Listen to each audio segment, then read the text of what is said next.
BJPയുടെ സംസ്ഥാന അധ്യക്ഷനായി രാജീവ് ചന്ദ്രശേഖർ സാറിനെ പ്രഖ്യാപിച്ചു. അദ്ദേഹത്തിൻ്റെ ആഗമനം അറിയിച്ചുകൊണ്ട് നമ്മുടെ സംസ്ഥാന ചാനലുകളിലെല്ലാം രാത്രി വലിയ ചർച്ചയായിരുന്നു.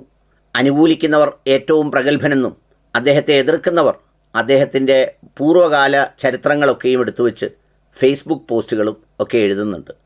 ചന്ദ്രശേഖർ സാറിൻ്റെ വരവ് അതിൻ്റെ വസ്തുതാപരമായി ഒന്ന് വിലയിരുത്തണം എന്ന് തോന്നി. അതുകൊണ്ടാണ് അത് പറയാമെന്ന് വിചാരിച്ചത്. സംസ്ഥാന അധ്യക്ഷ പദവിയിലേക്ക് ഒരുപാട് പേരുകൾ ഇടയ്ക്ക് പറഞ്ഞിരുന്നു. നമ്മുടെ ശോഭാ സുരേന്ദ്രൻ മാഡത്തെ പോലെ ഇലക്ഷനൊക്കെ മത്സരിച്ച് എവിടെയും വെള്ളിടി വെട്ടിക്കുന്ന അവരുടെ പേര് കേട്ടു.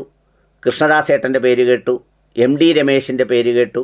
AN രാധാകൃഷ്ണൻ്റെ പേര് കേട്ടു. അങ്ങനെ നിരവധിയായ പേരുകൾ പണ്ടുകാലം മുതലേ സംഘവുമായി ബന്ധപ്പെട്ട് പ്രവർത്തിക്കുകയും സംഘടനാ പ്രവർത്തനങ്ങൾ നടത്തുകയും ചെയ്യുന്നവരുടെ പേരുകളാണ് അങ്ങനെയൊക്കെ വന്നത്. പിന്നെ മുരളീധരൻ സാറിൻ്റെ പേരും കേട്ടു.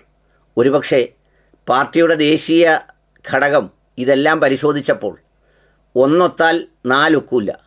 അതേത് നോക്കിയാലും അങ്ങനെ ഒക്കായ്മയുണ്ട്. അതുകൊണ്ടെന്നാൽ അതൊന്നുമല്ലാത്ത ഒരു കച്ചവടക്കാരനും ടെക്നോക്രാറ്റും സർവോപരി കേരളത്തിൽ നേരോടെ നിർവികാരതയോടെ കാര്യങ്ങൾ അവതരിപ്പിക്കുന്ന ഒരു ചാനലിൻ്റെ മുതലാളിയെയും ഒക്കെയായ ഒരാളിനെ പുതിയതായി അവതരിപ്പിക്കാമെന്ന് വിചാരിച്ചു.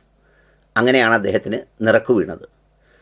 അദ്ദേഹത്തിൻ്റെ കരിയർ അല്ലെങ്കിൽ അദ്ദേഹത്തിൻ്റെ പ്രൊഫഷൻ, അദ്ദേഹത്തിൻ്റെ ട്രാക്ക് റെക്കോർഡൊക്കെ എടുത്ത് നോക്കുമ്പോൾ അത്രമേൽ വലിയ തിളക്കമാർന്ന സുതാര്യതയുടെയും സത്യസന്ധതയുടെയും ഒന്നും ട്രാക്ക് റെക്കോർഡല്ല. അത് പ്രത്യേകിച്ച് രാഷ്ട്രീയത്തിൽ വരുന്നവരെയൊന്നും അങ്ങനെ വിലയിരുത്തുന്നതിലും കാര്യമില്ല. അതൊക്കെ എന്തെങ്കിലും തരത്തിലുള്ള അഴുക്കല്ല, അലങ്കാരമാണ് എന്നതാണ് ഒരു സ്ഥിതിവിശേഷം. അത് അദ്ദേഹത്തിന് പ്രത്യേകിച്ച് വലിയ കോട്ടങ്ങളോ കുഴപ്പങ്ങളോ ഒന്നും ആക്ഷേപങ്ങൾക്കപ്പുറത്ത് സംഭവിക്കാനുള്ള സാധ്യതയില്ല.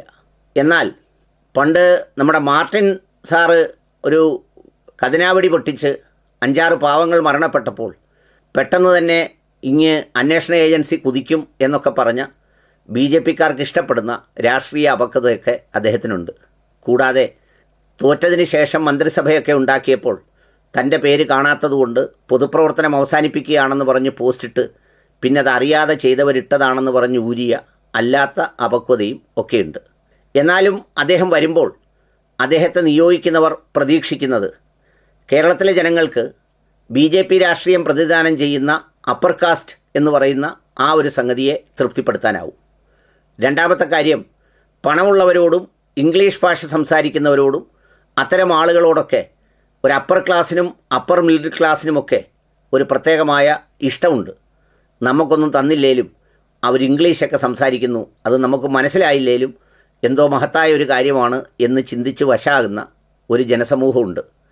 പിന്നെ പൊതുവിൽ ഇവിടുത്തെ BJPക്കാരെക്കാൾ കുറച്ചുകൂടി അദ്ദേഹം ഇലക്ഷന് മത്സരിച്ചപ്പോൾ ജനങ്ങളും കേന്ദ്രവുമായിട്ടുള്ള പാലമാണ് എന്നൊക്കെ പറഞ്ഞതുപോലെ നിഷ്പക്ഷരായി നിൽക്കുന്നവരോ അകന്നു നിൽക്കുന്നവരോ പേര് കേട്ട് അടുക്കുന്നവരോ ആയ ആളുകളെ കുറച്ചുപേരെ അടുപ്പിക്കാൻ അദ്ദേഹത്തിൻ്റെ വരവ് കൊണ്ട് സാധിക്കും എന്നതാണ് അദ്ദേഹത്തിൻ്റെ ഒരു പോസിറ്റീവ് സംഗതി.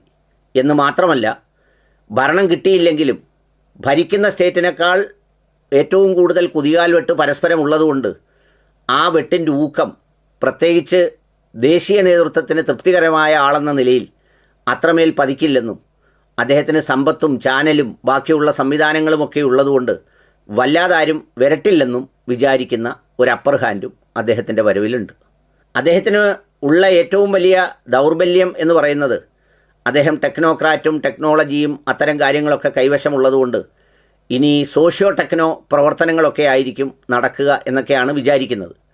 ഈ സോഷ്യോ ടെക്നോ പ്രവർത്തനങ്ങളൊക്കെയും ഒരുപാട് നടത്തപ്പെട്ടിട്ടും അതിനോടൊക്കെ പ്രതിരോധിച്ച് നിൽക്കുന്ന കേരളത്തിലെ വോട്ടർമാരുടെ മേൽ ഇനി ഈ ടെക്നോളജി കൂടി എങ്ങനെയാണ് താങ്ങുക എന്നുള്ളത് കണ്ടറിയേണ്ടതാണ്.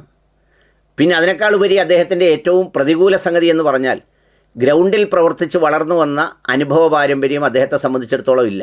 ഞാൻ നേരത്തെ സൂചിപ്പിച്ചതുപോലെ മണ്ഡലം മുതൽ ജില്ല വരെ വിവിധ സ്ഥലങ്ങളിൽ അഭിപ്രായ വ്യത്യാസങ്ങളും തർക്കങ്ങളും ഏറ്റുമുട്ടലുകളും ഒക്കെ നിലനിൽക്കുന്നൊരു സാഹചര്യത്തിൽ അതിനെയൊക്കെ അതിജീവിക്കാൻ അദ്ദേഹത്തിന് എങ്ങനെ കഴിയും എന്നുള്ളതാണ് അദ്ദേഹത്തിൻ്റെ മുന്നിലുള്ള വെല്ലുവിളി. എന്ന് മാത്രമല്ല, മാസങ്ങൾക്കപ്പുറം തദ്ദേശ സ്വയംഭരണ സ്ഥാപന തിരഞ്ഞെടുപ്പും അതുപോലെ തന്നെ അസംബ്ലി ഇലക്ഷനും വരുമ്പോഴേക്കും ഈ സമയങ്ങൾക്കുള്ളിൽ കാര്യങ്ങളൊക്കെ ഏകോപിപ്പിച്ച് ഭംഗിയാക്കി കാശ് ഒഴികെ, കാശ് ഇപ്പോൾ ഇഷ്ടം പോലെ കിട്ടും, അതൊഴികെയുള്ള ബാക്കി കാര്യങ്ങളിൽ ബാക്കിയുള്ള ജീമാരെയൊക്കെ കൂട്ടിച്ചേർക്കുക എന്ന് പറയുന്ന വളരെ വെല്ലുവിളി നിറഞ്ഞ ഒരു ദൗത്യമാണ് അദ്ദേഹത്തിൻ്റെ മുന്നിലുള്ളത്. ഏതായാലും മുൻവിധിയോടെ ഇകഴ്ത്താനോ പുകഴ്ത്താനോ ഇല്ല. എന്താണ് സംഭവിക്കുക എന്നുള്ളത് കാത്തിരുന്ന് റിസൾട്ടുകളിലൂടെയാണ് അത് കാണേണ്ടതും തെളിയിക്കപ്പെടേണ്ടതും. ഏതായാലും പേരൊരു പുതിയതാണ്, അതിൻ്റെ ഒരു പുതുമ ഉണ്ട് എന്നുള്ളത് സത്യം തന്നെയാണ്.